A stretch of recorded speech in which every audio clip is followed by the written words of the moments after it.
네, 성경 봉독하겠습니다. 여호수아 2장 1절에서 14절까지 말씀입니다. 여호수아 2장 1절에서 14절까지 말씀입니다. 우리 한 목소리로 읽어보겠습니다. 눈의 아들 여호수아가 시딤에서 두 사람을 정탐꾼으로 보내며 이르되 가서 그 땅과 여리고를 엿보라 하매 그들이 가서 라합이라 하는 기생의 집에 들어가 거기서 유숙하더니 어떤 사람이 여리고 왕에게 말하여 이르되 보소서 이 밤에 이스라엘 자손 중에 몇 사람이 이 땅을 정탐하러 이리로 들어왔나이다. 여리고 왕이 라합에게 사람을 보내어 이르되 내게로 와서 내 집에 들어간 사람들을 끌어내라. 그들은 이 온 땅을 정탐하러 왔느니라. 그 여인이 그 두 사람을 이미 숨긴지라. 이르되 과연 그 사람들이 내게 왔었으나 그들이 어디에서 왔는지 나는 알지 못하였고 어두워 성문을 닫을 때쯤 되어 나갔으니 어디로 갔는지 내가 알지 못하나 급히 따라가라. 그리하면 그들을 따라잡으리라 하였으나 그가 이미 그들을 이끌고 지붕에 올라가서 그 지붕에 버려놓은 3대에 숨겼더라. 그 사람들은 요단 나루터까지 그들을 쫓아갔고 그들을 뒤쫓는 자들이 나가자 그 성문을 닫았더라. 또 그들이 눕기 전에 라합이 지붕에 올라가서 그들에게 이르러 말하되 여호와께서 이 땅을 너희에게 주신 줄을 내가 아노라. 우리가 너희를 심히 두려워하고 이 땅 주민들이 다 너희 앞에서 간담이 녹나니 이는 너희가 애굽에서 나올 때에 여호와께서 너희 앞에서 홍해 물을 마르게 하신 일과 너희 아모리 사람의 두 왕 시온과 옥에게 행한 일 곧 그들을 전멸시킨 일을 우리가 들었음이니라. 우리가 듣자 곧 마음이 녹았고 너희로 말미암아 사람이 정신을 잃었나니 너희 하나님 여호와는 위로도 하늘에서도 아래로는 땅에서도 하나님이시라.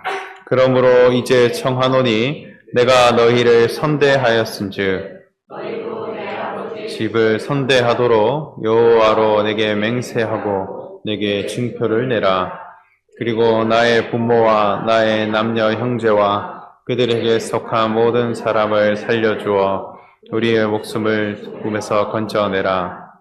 그 사람들이 그에게 이르되 내가 우리의 일을 누설하지 아니하면 우리의 목숨으로 너희를 대신할 것이요 주실 때에는 인자하고 진실하게 너를 대우하리라. 아멘.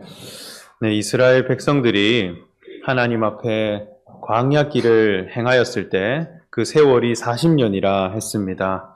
그리고 그 40년의 세월을 다 청산하고 이제 요단강을 건너서 가나안이라고 하는 땅을 향해 들어가게 됩니다. 이전에는 모세라는 지도자를 통해 이끌림을 받았다면 가나안 땅으로 들어갈 때는 여호수아라고 하는 지도자를 세워서 그가 가나안으로 들어가게 했고 또 그 땅에서 정착할 수 있도록 그렇게 백성들을 지도해 갔습니다. 이스라엘 백성들에게 있어서 광야라고 하는 땅에서 가나안 땅으로 이동하게 되었다라고 하는 것은 신앙적으로 굉장히 중요한 의미를 가지고 있습니다.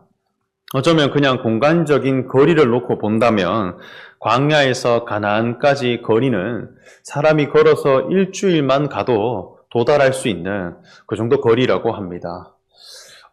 아주 짧은 거리일 수도 있고 또 좁은 땅이라 할 수도 있는데 하나님은 이 광야라고 하는 곳에서 40년을 돌게 하셨다는 것이죠.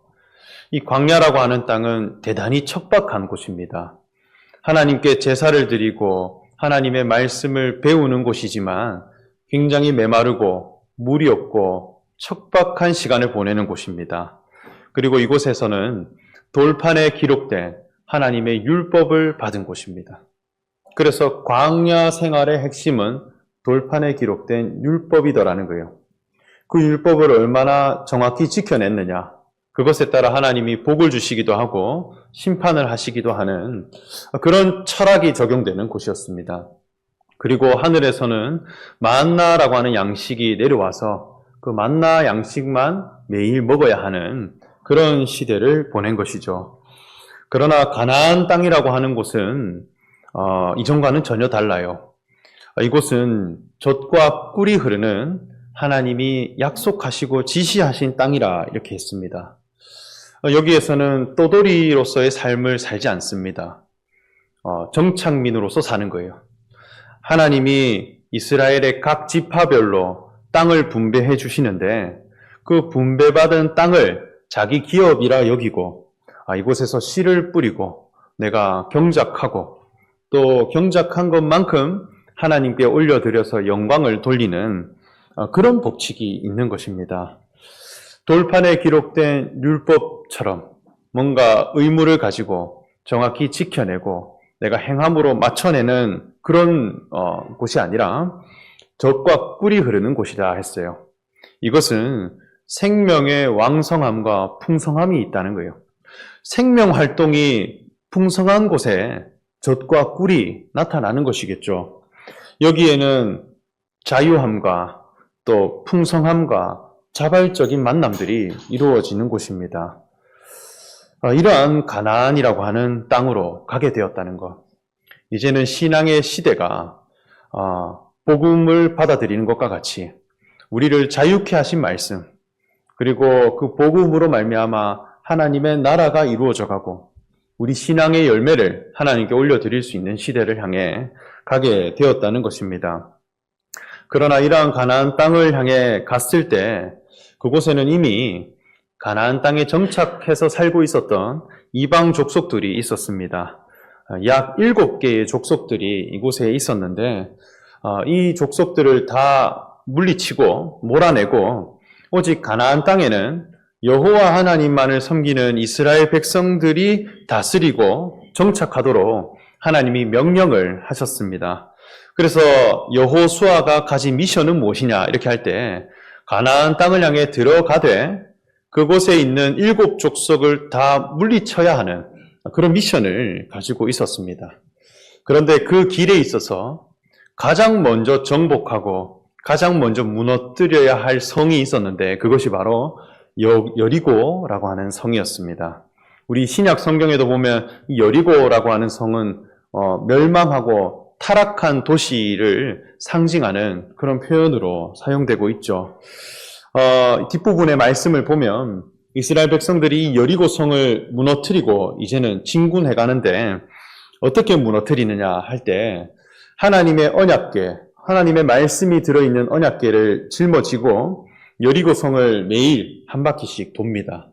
그리고 7째 날이 되었을 때는 그 여리고 성을 둘러싸서 일제히 나팔을 불게 되는데 그때 여리고 성이 와르르 무너졌다 했습니다.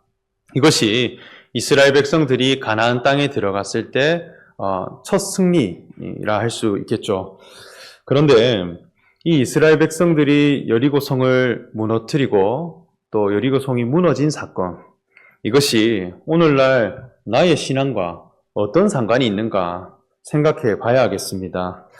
이것은 수천 년 전에 있었던 이스라엘 백성들의 역사인데 지금 현 시대를 살아가는 나와 어떤 관련이 있냐는 것입니다. 성경은 어떤 객관적인 사실과 객관적인 역사 자체를 증명하고 그것을 우리에게 충족시켜 주기 위해 기록된 책이 아닙니다. 이 성경이라고 하는 하나님의 말씀은 오고 오는 모든 인생들, 하나님 앞에 지음받은 모든 인생들의 그 심령이 변화되어지고 또 그 속에 있는 속 사람이 하나님 앞에 누구이며 하나님 앞에 신앙에 거쳐가야 할 신앙의 섭리가 어떠한가 하는 것을 깨닫고 그 심령의 변화를 위해 기록된 책이더라는 것입니다. 그래서 이것은 객관적인 사실 자체를 위해 기록된 것이 아니라 주관적인 의미가 어디에 있는가, 그것을 내 것으로 삼아서 내가 마침내 하나님 앞에 만족할 만한 심령이 되고 하나님이 보실 때 귀하다 여길 만한 속 사람이 되게 하는 그런 말씀을 우리에게 주셨다는 것이죠. 이 여리고성이 지금 어디에 있느냐 이렇게 한다면 내 안에 있는 거예요. 무너지지 않는 견고한 성, 타락한 백성들이 가득히 있는 그 성, 내 안에 있더라는 것이죠. 하나님의 나라를 누릴 만한 사람으로 내가 이동되어져 가는 데 있어서 내 속에 강한 여리고성이 서 있더라는 것입니다. 내 안에 있는 이 여리고성이 무너지고 또 쓰러져서 여호와 하나님 이름만이 선포되는 그런 신앙을 내가 맞이해 가야 한다는 거예요. 저는 대학 시절에 기독교 실용음악을 전공했었습니다. 그런데 학교에서 수업을 들을 때 교수님이 음악을 설명해 주시면서 이런 강의를 했던 적이 있습니다. 여리고성이 무너진 역사를 소개하는데 이 어떻게 무너뜨렸냐? 나팔을 불더니 무너지게 되었다 이렇게 했죠. 그러니까 정말 이것이 음악학적으로 나팔 소리에서 나오는 데시벨과 땅에서 나오는 진동 수가 일치되면 지진이 일어난다고 해요. 그래서 악기 연주를 제대로 하면 지진도 일으킬 수 있다라고 하는 것을 얘기했었습니다. 그래서 음악은 너무 위대하지 않냐 이렇게 수업을 했던 기억이 있어요. 당시 저는 그 수업에 큰 감동을 받았습니다. 역시 음악은 대단해. 그런데 나와 어떤 관련이 있는가? 아무리 수십 개의 여리고성이 무너졌다 하더라도 내 안에 있는 여리고성이 무너져야 한다는 거예요. 나팔 소리로 온갖 지진을 일으킨다 하더라도 내 안에 있는 세상 가치관이 함락되어져야 한다는 것이죠. 여호와의 이름을 가진 백성들의 신앙으로 인해 내가 처리되어져야 한다는 것이다. 그 교훈을 위해서 하나님이 이스라엘 백성들을 이끌어 가셨고 하나님의 말씀으로 기록되어 오늘날 우리에게 전해진 것이라 그렇게 저는 확신합니다. 자, 이 여리고성이 무너진 것에 아주 중요한 신앙의 스토리가 담겨 있습니다. 먼저 이 여리고라고 하는 성은 당시 굉장히 견고하고 튼튼한 성벽이었다고 합니다. 그런데 그 안을 들여다보면 온갖 향락과 타락이 가득한 그런 도시였다고 평가하고 있어요. 이 가나안 땅에 섬기고 있던 이방 족속의 신들은 어떤 제사를 드렸느냐 할 때 사람으로 하여금 인신 제사를 드리도록 했다 이렇게 합니다. 여리고 성 안에는 사람을 희생시켜서 신에게 어떤 원하는 대가를 얻는 그런 제사가 가득히 적용되는 그런 도시였습니다. 사람을 불에 집어넣어서 인신 제사를 드리면 전쟁의 승리를 안겨다 준다. 우리에게 많은 소유물을 안겨다 준다. 부자가 되고 탁월한 역량을 가진 사람, 그런 도시가 되는 데 있어서 사람을 인신제사로 희생시키는 것도 마다하지 않는 그런 생각을 가진 그런 신을 섬기는 도시였다는 거예요. 이것은 여호와의 이름과는 전혀 반대되는 그런 이방신의 모습이라 할 수 있겠습니다. 그래서 아주 세속적이고 타락한 곳이었다. 여호수아는 이 성을 정복할 때에 먼저 정탐꾼 2사람을 여리고성으로 보냈습니다. 이들이 정탐을 가서 그곳의 지형은 어떤지, 그곳의 상황은 어떤지, 점령해야 될 때는 어떤지 살펴보게 되는데, 이들이 정탐을 하러 올 때에 만난 여인이 한 사람 있습니다. 그가 바로 라합이라고 하는 사람입니다. 이 라합이라고 하는 여인은 이후에 여리고성이 무너질 때에 멸망하지 않고 이스라엘 족속의 편에 서게 됩니다. 더 나아가 유다 족속의 남편을 만나게 되므로 거룩한 생명을 낳고 해산하는 중요한 미션을 감당하게 됩니다. 그래서 마태복음 말씀을 보면 예수 그리스도의 계보에 누가 속해져 있느냐 할 때 라합이라고 하는 사람이 포함되어져 있는 거예요.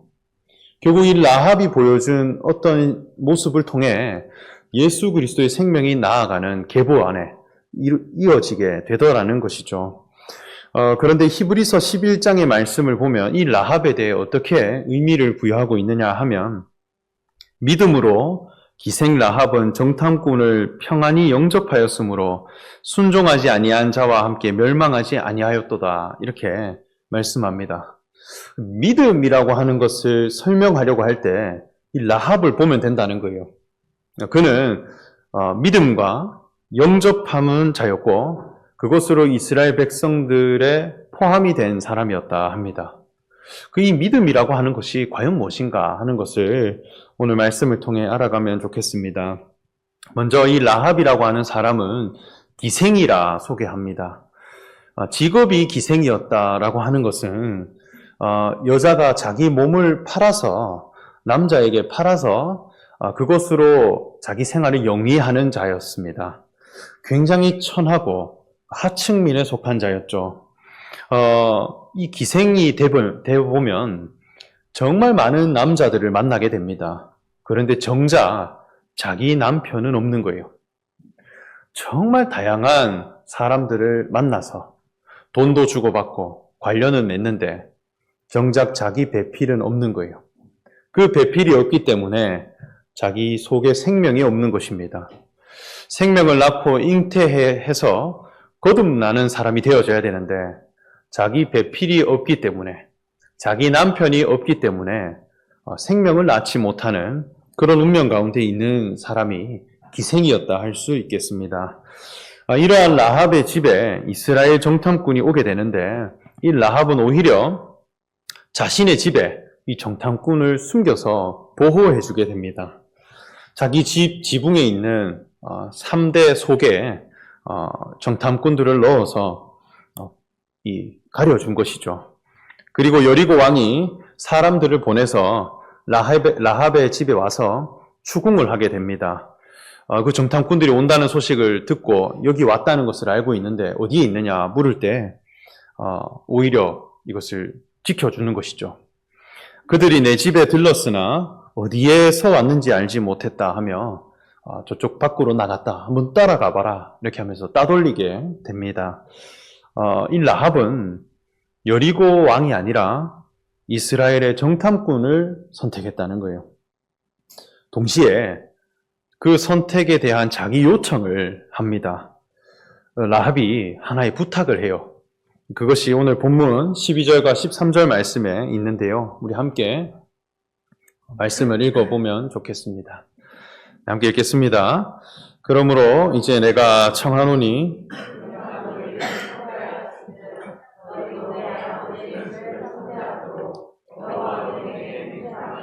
내게 증표를 내라.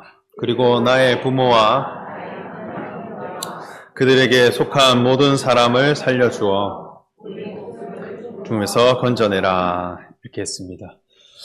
그 라합의 요청은 뭐였냐? 이렇게 할 때 구원이었다는 거예요. 나를 너희 족속에 포함시켜달라. 그리고 그 구원의 증표를 내게 주어서 여리고 성이 무너질 때에 나를 좀 건져달라 했습니다. 이스라엘 백성들이 이제 여기로 올 것이고 그때가 되면 여리고 성은 무너지고 이스라엘 백성들은 승리를 할 것이다 라고 하는 확신을 분명히 가지고 있는 거예요.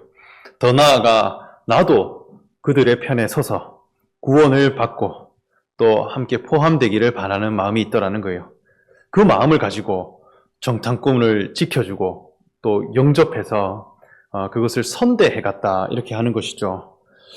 이 라합의 확신, 이 라합의 선택은 도대체 어디로부터 온 것일까요?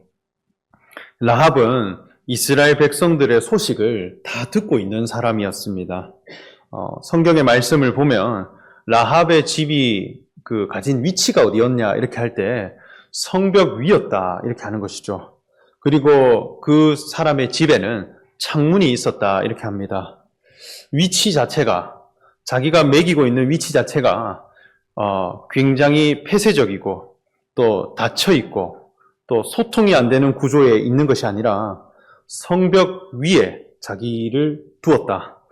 멀리 볼 수 있고 또 먼저 볼 수 있고 창문을 열었다 하는 것은 소통과 소식을 받아들이는 데에 아주 최적화된 곳에 자기 위치를 두었다는 것입니다.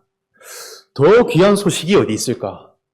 더 중요한 소식이 어디에 있을까? 늘 창문을 열어둘 수 있는 사람이었다는 거예요. 자기 처지는 기생일지라도 새로운 정보, 새로운 소식, 가치로운 소식, 더 온전한 나라의 행복, 이것을 받아들일 줄 알고 또 관심을 가지는 사람이었다는 거예요. 이것은 하나님 앞에 가져야 할 우리의 신앙의 심령도 마찬가지입니다. 하나님 앞에 구원을 받는데 가져야 할 영적 태도는 듣는 마음입니다. 믿음은 들음에서 나며 들음은 그리스도의 말씀으로부터 말미암음이라 사도 바울이 말씀했죠. 하나님의 말씀을 듣고자 하는 마음으로 귀를 연다라고 하는 것은 내 마음에 창을 여는 것과도 같아요. 귀를 닫은 사람은 그 사람이 창문이 없는 집과도 같은 사람입니다. 듣는 마음을 가진다고 하는 것은 귀한 것을 받아들일 수 있는 준비가 된 사람입니다. 그러니까 무엇이 더 온전하고 무엇이 더 진리이며 무엇이 더 가치로운 소식인가 하는 것을 늘 찾는 마음으로 자기 귀를 열어간 사람이더라는 거예요. 여기에서 시작한 사람입니다. 이것은 라합이 정탐꾼에게 내어놓은 고백을 보면 더 자세히 알 수 있습니다. 오늘 본문 10절에서 11절 말씀도 우리가 함께 읽어보면 좋겠습니다. 10절에서 11절 말씀 시작. 이는 너희가 애굽에서 나올 때에 여호와께서 너희 앞에서 홍해 물을 마르게 하신 일과 너희가 요단 저쪽에 있는 아모리 사람의 두 왕 시혼과 옥에게 행한 일, 곧 그들을 전멸시킨 일을 우리가 들었음이라. 우리가 듣자 곧 마음이 녹았고 너희로 말미암아 사람이 정신을 잃었나니 너희의 하나님 여호와는 위로는 하늘에서도 아래로는 땅에서도 하나님이시니라. 아멘. 자, 라합은 이 소식을 듣고 뭘 찾았느냐 이렇게 하면 여호와 하나님이 누구신가를 찾았다는 거예요. 야, 여호와가 진짜 하나님이시구나. 하늘에서도 땅에서도 하나님이심을 찾았습니다. 여호와 하나님에 대해 듣게 될 때에 내 마음이, 내 간담이 녹았고 나를 구원해달라는 것입니다. 그 여호와 하나님이 어떠하신 분인가를 제대로 알게 된 사건이 두 가지가 있는데, 먼저는 애굽에서 나올 때 홍해 물을 마르게 하신 일이라 했습니다. 보니까 애굽을 이기게 하신 하나님이더라는 거예요. 애굽이라고 하는 나라는 어떠한 곳이냐 할 때 애굽은 소중하게 여기는 것이 있습니다. 그것은 벽돌을 굽고 국고성을 지어서 위대한 문명을 이루는 것을 가장 중요하게 여겼어요. 그래서 애굽이라고 하는 이집트 나라에서 나온 건축물이 피라미드라 이렇게 했죠. 정말 높아지는 구조물, 그리고 벽돌을 만들어서 모든 것을 획일화시켜서 위대한 문명, 위대한 세상을 이루어 가고자 했다는 것입니다. 그러니까 여기에는 소유가치, 무엇을 먹고 살 것인가, 얼마나 많은 것을 가지며 얼마나 더 높은 위치에 올라갈 것인가, 이것을 위해 평생을 들이고 살아가는 그런 사람들이라는 거예요. 예수님도 제자들에게 기도를 가르치시기로 무엇을 먹을까, 입을까, 무엇을 마실까 염려하지 말라. 먼저는 그의 나라와 그의 의를 구하라 이렇게 했죠. 소유가치, 무엇을 먹을 것인가, 무엇을 마실 것인가, 내가 어떤 옷을 입을 것인가, 이것을 위해 염려하고 살아가는 세상, 그것이 애굽이 가진 모습이더라는 거예요. 이것을 위해 평생 종살이를 하고 또 이 위대한 문명을 이루는 것 자체를 위해 평생 고역을 했던 이스라엘 백성들이었으나 여호와 하나님이 오시게 되므로 그 애굽을 떠나가게 하셨다는 거예요. 오히려 애굽을 이기게 되더라. 여호와 하나님이 계시니까 그 애굽이 물러가게 되더라는 것입니다. 소유 가치를 가진 세상을 승리하게 되더라. 다음으로 요단 저쪽에 있는 아모리 사람의 두 왕 시혼과 옥에게 행한 일과 그들을 전멸시킨 일이라 했습니다. 아모리 족속도 전멸되더라는 것입니다. 이 아모리라고 하는 족속은 가나안에 살고 있었던 이방 족속인데 그 이름의 뜻이 무엇이냐면 높은 곳에 사는 자, 고지대에 사는 자라는 뜻을 가지고 있습니다. 그러니까 살아가는 삶의 목적 자체가 높은 곳에 사는 것, 그것이 가장 중요한 자기 인생의 정체성이 높은 위치에 있는 것이더라는 거예요. 그래서 높은 곳에 선점해서 늘 아래로 사람들을 내려다보고 자존심을 세워가는 족속이라 할 수 있겠죠. 높은 명성, 높은 명예, 명예와 명성이라고 하는 것은 사람의 자존심입니다. 이 명성을 위해 사는 자들이 있는 거예요. 그러면 이 명성과 명예는 어디로부터 오느냐 할 때 역량과 기능으로부터 오는 거예요. 품격이라고 하는 것, 그것은 태도와 행동으로부터 나오는 것이죠. 또는 어떤 외모로부터 오는 것입니다. 외모가 잘 가꾸어지면 사람이 명예가 올라가게 되고 점점 고지대로 갈 수가 있게 됩니다. 이것은 오늘날 세상살이도 마찬가지예요. 세상은 명예와 명성을 중요하게 여깁니다. 자기 행동을 통제하고 자기 가면을 써야 해요. 자기 명성에 흠이 가지 않기 위해 자기 행동을 통제하고 가면을 쓰고 살아갑니다. 청렴 결백해야 하고 누구보다 다른 사람보다 더 선행하는 사람이 되면 그 명성이 더 올라가게 됩니다. 자기 역량에 대해서는 강화시켜야 되고 자기 약점은 가려야지 고지대로 올라갈 수 있는 것이죠. 고상하다라고 하는 것, 고상한 사람이 되는 것, 존경을 받아가야 한다는 것입니다. 그런 세상 사람들의 삶의 모토와 목적들이 아모리 족속 안에 있고 이것은 오늘날 살아가는 세상 사람들의 생각 속에도 여전히 있더라는 것입니다. 그런데 여호와 하나님을 만나게 되니까 그 명성을 추구하던 아모리 족속도 전멸하게 되더라는 것입니다. 도대체 여호와 하나님이 누구신가요? 이스라엘 백성들과 함께 하시는 여호와는 소유 가치를 주관하는 신이 아닙니다. 또 역량과 기능을 보시고 옳고 그름을 판단하시는 분이 아닙니다. 여호와라고 하는 이름은 이다라고 하는 신입니다. 무엇이다. 영어로 치면 be라고 하는 그런 단어를 가진 분입니다. 이것은 존재하다. 존재에 관하여서 관심을 가지신 분이에요. 그래서 나는 스스로 있는 자다 이렇게 말씀했죠. 존재에 대한 가치를 회복시키고 존재에 대한 의문을 해결시켜 줄 수 있는 분. 무엇을 위해 살 것인가? 지음받은 목적이 무엇인가? 살아가는 삶의 목적과 정체성은 어디에 있나 하는 것을 일깨우고 그 변화를 주도하시고 그 존재의 의미를 찾아갈 때에 가장 기뻐하시는 분이 여호와라는 거예요. 그래서 애굽을 떠날 때에도 절기를 지키기 위해 우리는 떠난다 이렇게 했어요. 하나님의 말씀을 듣고 내 자아가 하나님 앞에 무엇으로 지음받았는가 하는 것을 회복해가는 것, 그것을 위해 살아가는 자들이라는 거예요. 그것을 선택했더니 하나님이 모든 것을 더하여 주시는 삶이 이 여호와 하나님을 섬기는 이스라엘 백성들의 모습이라 할 수 있습니다. 라합은 자기 창문을 열고 성벽에 위치를 두어서 무엇에 대해 듣는 사람이었느냐? 여호와가 누구신가? 누가 참된 신이고 참된 하나님이 과연 누구신가? 여호와에 관하여서 듣고 발견한 자입니다. 그 결과 여호와 하나님과 함께하는 신앙 공동체, 그 정탐꾼들을 영접하고 선대하고 선택해갈 줄 아는 그런 사람이 된 것입니다. 들음으로 무엇이 참된 것인가를 깨닫게 되고 그 깨닫게 됨으로 선택을 할 줄 아는 것, 이것이 믿음입니다.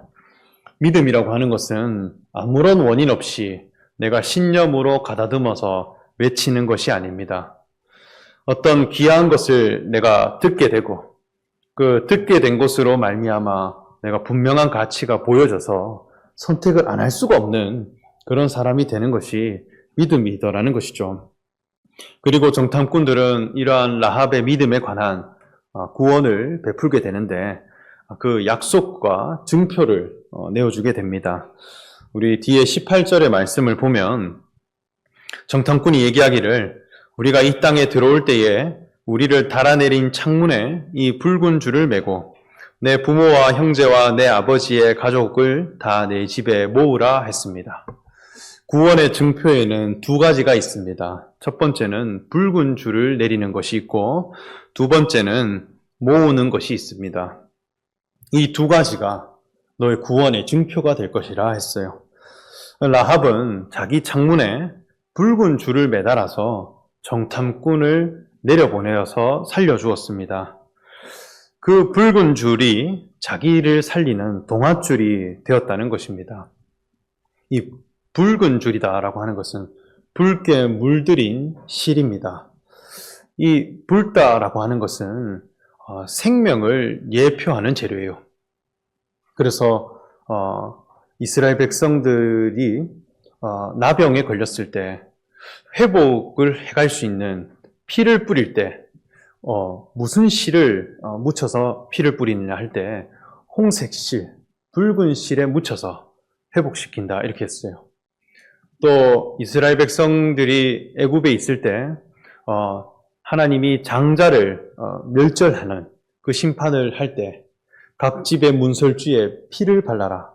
붉은 피를, 어린 양의 피를 바르게 되면 그 심판을 넘어가고 구원을 하게 될 것이다 이렇게 말씀했죠. 붉다라고 하는 것은 생명의 피를 예표하는 것이고 또 생명의 본성을 예표하는 것입니다.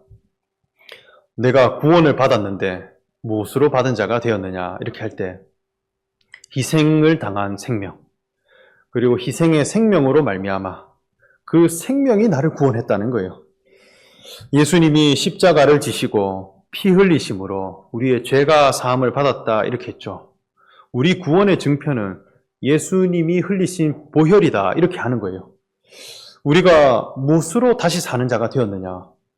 예수님이 가지신 거룩한 생명, 거룩한 본성, 아버지 앞에 아들이다라고 하는 그 생명 본성이 내 안에 들어오게 되므로 내가 그 생명으로 거듭나서 구원을 받게 되었다. 그 생명이 내 구원의 증표가 되더라는 것입니다. 그리고 내 부모와 형제와 내 아버지의 가족들을 집에 모으라 했습니다. 모으게 되는 것. 이것은 공동체입니다. 그냥 각자 한 사람씩 구원하는 것이 아니라 함께 붉은 줄을 달아내린 그 집에 함께 모였을 때 구원의 증표가 되더라는 것입니다. 여호와 하나님을 섬기는 신앙 공동체가 이루어질 때 생명줄로 말미암아 거듭난 신앙을 가진 그 신앙 공동체가 이루어질 때 참 여호와 하나님이 구원하셨구나라는 증표가 되더라는 것입니다. 우리가 하나님 앞에 구원을 받았다 할 만한 그 증거, 그 증표가 과연 무엇인가?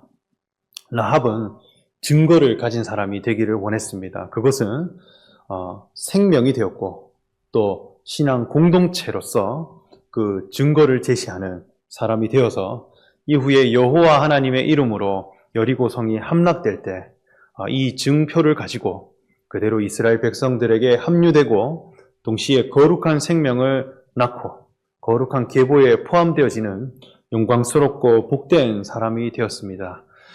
이 라합의 믿음과 영접함, 이 보여준 신앙의 원리들이 우리 속에 가득 새겨져서 우리도 거룩한 생명으로 거듭나는 그 길에 동참할 수 있는 복된 성도님들이 되시기를 바라며 말씀 전합니다. 함께 기도하겠습니다. 거룩하신 하나님, 기생 라합이 보여준 그 믿음과 또 영접함의 모습들, 우리가 다 본받는 사람이 되기를 원합니다. 그리스도의 말씀에 관하여서 먼저 듣고자 하는 마음을 허락하여 주시고 그 들음으로 말미암아 하나님 앞에 분명한 믿음을 가진 자가 되어 거룩한 여호와 하나님의 이름을 선택해가고 그 백성들을 볼 줄 아는 복된 성도들이 다 되게 하여 주시옵소서. 더불어 우리도 그 영광스러운 인생에 포함되어져서 우리가 하나님께 기쁨을 돌릴 줄 아는 그런 거룩한 성도들이 다 되게 하여 주시옵소서. 감사드리며 예수님의 이름으로 기도합니다. 아멘. 네, 찬송가 523장 찬송하겠습니다.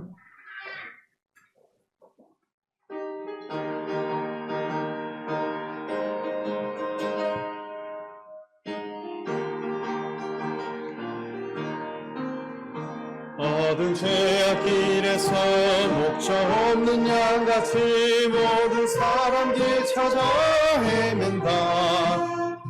자비하신 하나님 독생자를 보내사 너를 지금 부르니 나오라.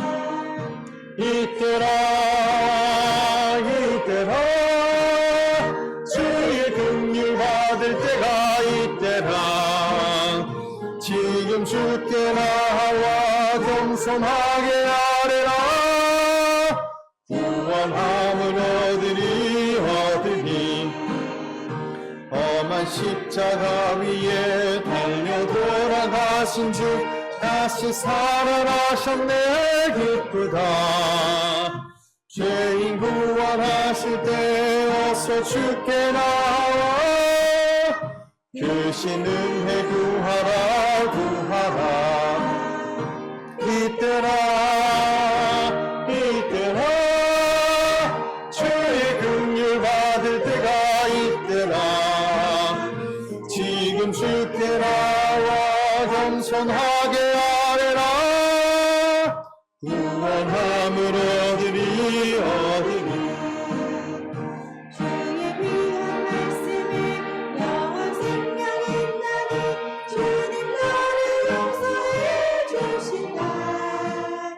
주가 부르실 때에 힘과 정성 다하여 주의 은혜 받으라 받으라. 이때라 이때라 주의 긍휼 받을 때가 이때라. 지금 주께 나와 겸손하게 아뢰라. 구원함을 얻으리 얻으리. 세월 빨리 흐르고 세상 친구 가는데 영원을 밤 떠나도 주의 구원 받으면 천국에서 영원히 주와 함께 살리라 살리라. 이때라